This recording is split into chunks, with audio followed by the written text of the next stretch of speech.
Caruurey, Selma, Safiya ayay u timi. Waxay tiri, maxaad samaynaysaa walaal Safiya?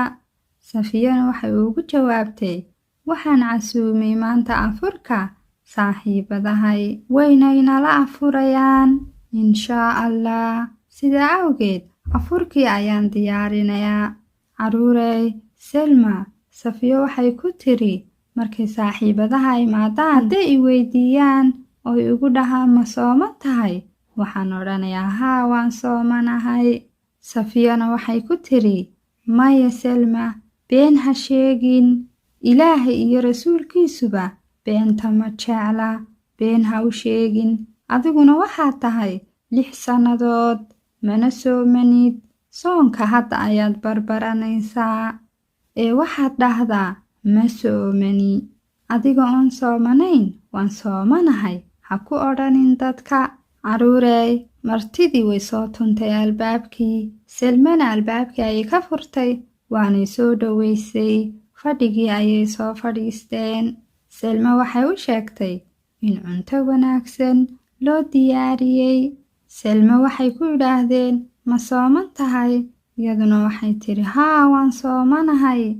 Safiya markay soo baxday, way salaantay asxaabteedii. Waxay ku tiri, aynu fadhiisanno, aniga iyo Selmana waxaanu idiin soo diyaarinaynaa cuntada. Selmana iyadoo gijadii joogta, cuntadii la diyaariyey ayay dhadhaminaysay. Waxa aragtay martidii mid ka mida. Way yaabtay, waxay tiri, Selma, waa adigii soomanaa. Selmana waxay tiri, Allah, waan ilaabay inaan soomanaa. Markii ay hablihii soo wada fadhiisteen, afurkiina ay soo dhigteen, inantii aragtay Selma markay cuntada cunaysay, waxay weydiisay Safiya, Selma walaasheed, qofku isagoo sooman hadduu wax cuno isagoo is-ilaabay, soonku ma ka jabaysaa? Safiyana waxay ugu jawaabtay, maya, aabbahay wuxuu ii sheegay soonka adiga oo sooman haddii aad wax cunto adigoo ilaabay kaama jabayso oo weli waa sooman tahay.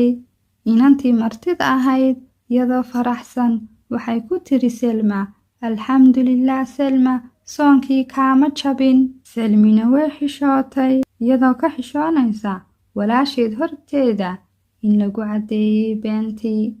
Safiyana iyadoo xanaaqday waxay ku tiri, Selmaay, ma soo qaadi kartaa sinxigii timirta? Waynu soo ilownee. Selmana waxay tiri, haye waan soo qaadayaa. Sinxigii timirta markay doontay, Safiyana way ka daba timi. Madbiqii ayay kula hadlaysaa. Waxay ku tiri, Selmaay, sawnigii kuu sheegay inaan been la sheegin.